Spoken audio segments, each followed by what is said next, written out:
The National Prosecuting Authority has failed to provide the Mokgoro Enquiry with a clear answer on whether or not it has taken a decision to reinstate perjury and fraud charges against its suspended deputy head, Advocate Nomngcobo Jiba. This after Justice Yvonne Mokgoro had requested the NPA to communicate its decision. The Mokgoro Enquiry is investigating the fitness to hold office of both NPA senior advocates Jiba and Mrwebi.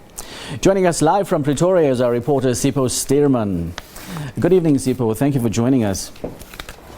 So tell us what stood out for you today at the Mokgoro Enquiry. Well, all right. Today was actually the continuation of Jan Ferreira's testimony.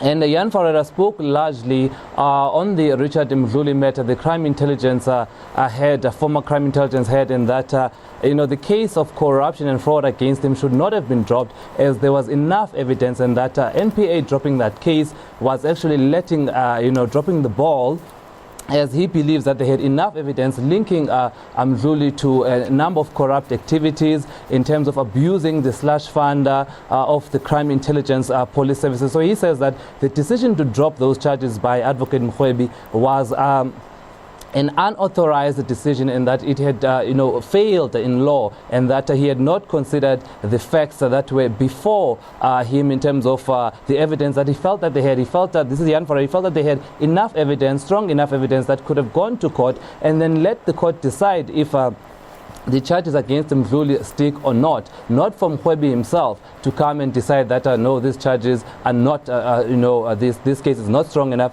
is not good enough, without having it tested in court. Now, Shaun Abrahams' name came up a few times. What was the context, and what do you make of it?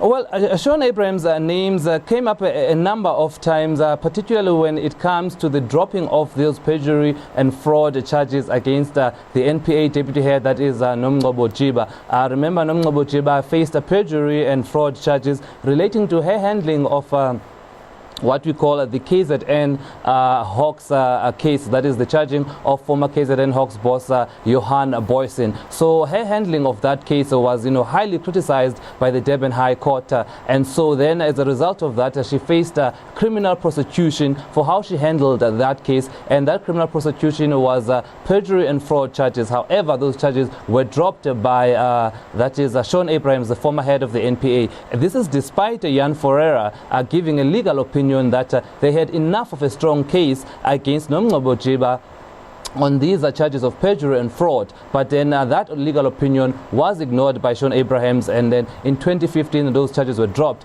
Of course, we know that the Pretoria High Court then subsequently overturned that decision, and then the NPA now had to decide again on the same matter. Now the inquiry, this is the Mokgoro Enquiry, had asked the NPA to furnish a decision on this matter, so that because remember, this inquiry is looking into the fitness of both Nomngcobo Jiba and that is Advocate Mrwebi as well. So it needs to know a decision whether this Nomngcobo Jiba is facing these charges again. However, the NPA has been unable to finish this decision. However, we know that that is, the Nomngcobo Jiba's team has told the commission that the Mokgoro Enquiry that it has heard from other parts of the NPA that a decision has been taken, and that the NPA is declining to prosecute Nomngcobo Jiba. But then for the inquiry to take this information into the record, it needs to come from the office of the acting head, that is Dr.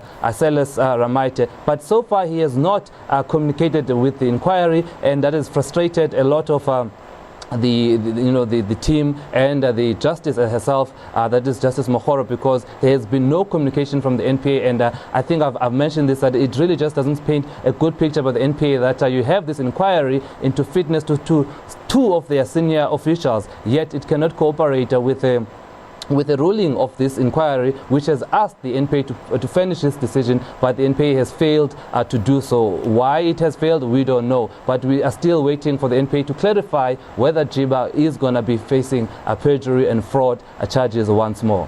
Thank you very much indeed, Sipho Stuurman. Thank you. That was our SABC reporter, Sipho Stuurman, bringing us up to speed.